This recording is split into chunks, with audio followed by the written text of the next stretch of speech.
Bristol was once a small Anglo-Saxon village known as Brigstow, which meant place of settlement by the bridge.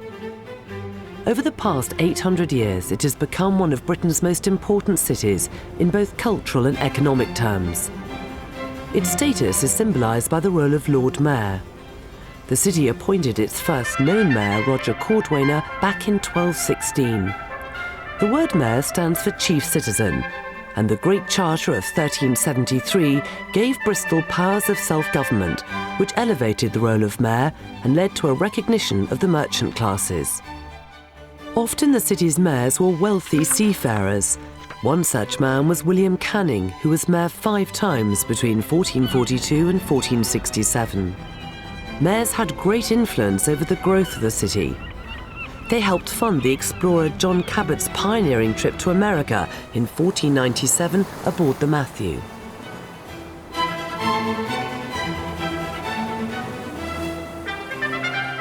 This entrepreneurial achievement established the city, which stands at the head of the Bristol Channel, as a major player in terms of defence and trade. The trade triangle between Bristol, Africa and America brought great wealth. There's evidence of that today. The docks and the Georgian terraces serve as a reminder of the money the merchants and mayors brought to the city. There were benefactors amongst them who helped found new schools and hospitals, some of which still survive today, like the QEH or the Bristol Grammar School, founded by the Thorne family in 1532. The mayor had great powers in his time, from regulating the price of bread and ale to fixing wages. When the Poor Law was introduced in 1601, it was the mayor's duty to ensure people didn't break it. But there was a downside to the success story, and that was excess and greed. It was the mayors and merchants who'd created trade opportunities that brought slavery to Britain. But there were philanthropists among them who called for its abolition. And it was a case of whilst the rich got richer, the poor got poorer. An average labourer struggled to feed his family, and social welfare was minimal. In 1831, there was widespread rioting, which left the mayor's residence, the Mansion House, burnt to the ground. But it heralded the start of a new and more caring era, and one that saw the beginning of modern democracy. Some of the greatest names in history helped to make Bristol what it is today. The Victorian engineer Brunel, who was a key figure in the development of Britain's railway system, designed the world-famous Clifton Suspension Bridge, the old station at Temple Meads, and the magnificent iron ship, the SS Great Britain.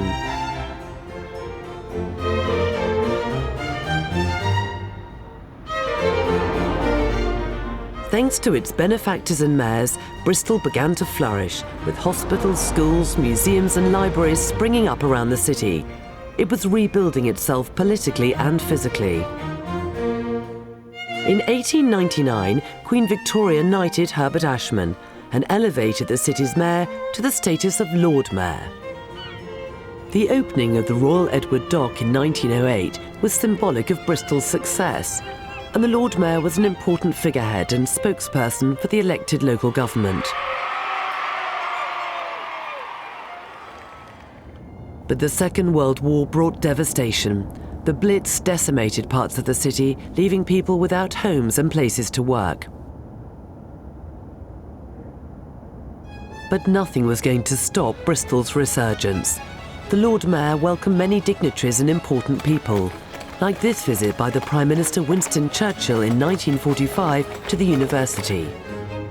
Post-war, trade and industry began to thrive in Bristol. Tobacco and cocoa beans were already well-established industries. A new generation of entrepreneurs introduced paper and computing trade to the city. The National Housing Scheme was launched in 1919. The first ever council homes to be built are still there today. The council house expansion also saw the first of Bristol's high-rise flats. Throughout all these developments, the role of the Lord Mayor has remained as important as ever. The mayor was there to celebrate the 600th anniversary of the Great Charter of 1373. Bristol's first citizen would welcome royalty, visit cultural centres and enjoy artistic events.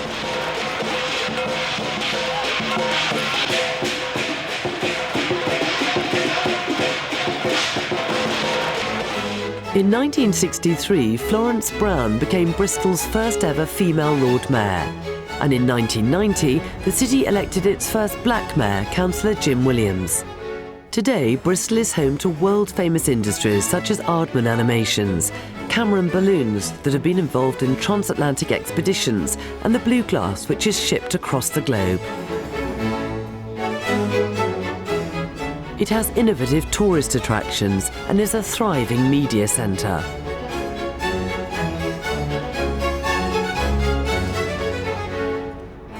The Lord Mayor is an ambassador for Bristol. He carries out nearly 1,000 public duties a year. He's patron to hundreds of charities and goes to numerous schools. It's a prestigious and honourable position, and for the Lord Mayor a privilege to be such an important part of the exciting and diverse activities that happen in one of Britain's most popular cities.